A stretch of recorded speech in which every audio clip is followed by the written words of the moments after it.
really didn't know. I knew it's the immersion lab experience, and I knew it was going to be very long days. But until you come and experience it, you don't really have an idea. All of the teachers have been excellent, and the students themselves have been totally there and ready to learn. And just about anybody can be involved in it. It's all done at very good levels, and so far I'm super impressed with the whole program.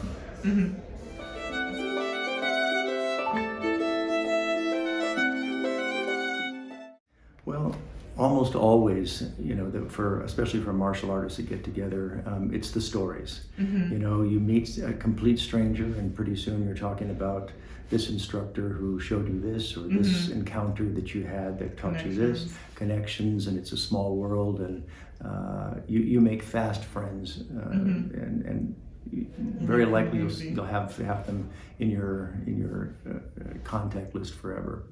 Yeah.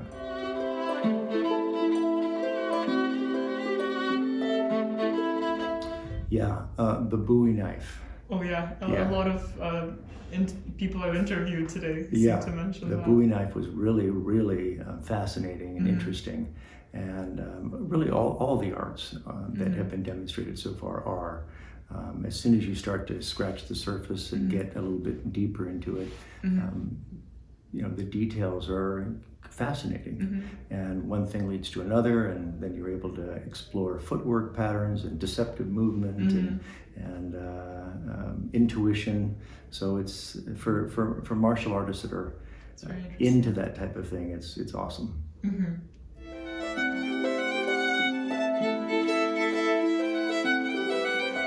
Well, Don Draeger was what we would call the revitalizer or founder of modern hoplology, a study of human combative behavior, warriors, their weapons, their fighting systems. And one of his goals was to develop a training center where experts from around the world would come and teach their discipline the correct way to people that were interested in learning that.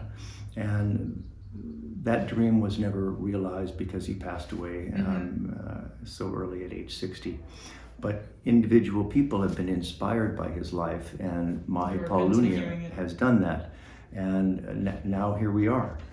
So it is an amazing thing to see that type of thing happen, and to have it actually happen. Go from a dream to actuality is huge, because there's a lot that's involved in making it happen, just in the logistics of it. And you, as one of the volunteers, are like critical in making it happen. So you're part of that hoplology history too.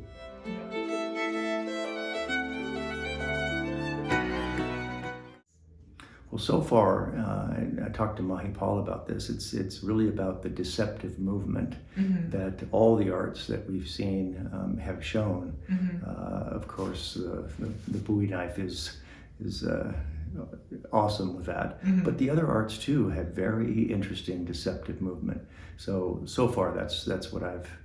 If somebody said, name the one thing you came away with, it would be, in terms of something physical, it would be the deceptive movement of the arts that we've seen. I see. Yeah, I'm glad there was something. You are obviously so honored and respected here, and you have a humongous amount of knowledge. So it's very nice to hear that even you were able to find something new here. All the time. All the time. And martial artists, it doesn't matter what their level of instructorship is. If they're interested in the martial arts, they're like this. Constantly finding something. The curiosity. Yeah, it's either something, oh yeah, we have that, or oh, I've never seen that before. Show that to me again. Yeah, I see.